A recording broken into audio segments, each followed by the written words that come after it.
ইসরায়েলের তৃতীয় বড় শহর হাইফায় হিজবুল্লাহর রকেট হামলা। লেবানন ও ফিলিস্তিনের গাজায় গতকাল রোববারও নির্বিচার হামলা অব্যাহত রেখেছে ইসরায়েলি বাহিনী। এর মাঝেই ইসরায়েলের তৃতীয় বৃহত্তম শহর হাইফায় পাল্টা হামলা চালিয়েছে লেবাননের সশস্ত্র গোষ্ঠী হিজবুল্লাহ। ইসরায়েলি আকাশ প্রতিরক্ষা ব্যবস্থা উপেক্ষা করে হাইফা ও তিবিয়াস শহরে আঘাত এনেছে হিজবুল্লাহর রকেট। আহত হয়েছেন 10 জন। ইসরায়েলে হামাসের হামলার 1 বছর পূর্ণ হলো আজ সোমবার।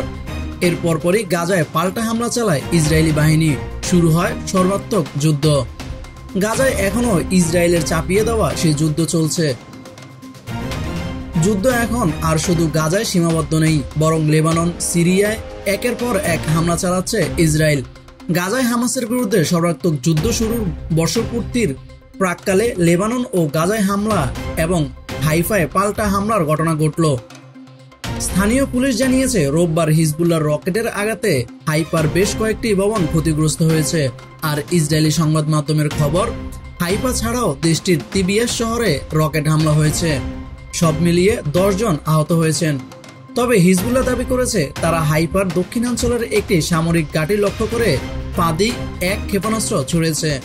এদিকে লেবাননের রাজধানী বৈরুতের দক্ষিণ উপকণ্ঠে রোববার জোরালো বিমান হামলা চালিয়েছে ইসরায়েল।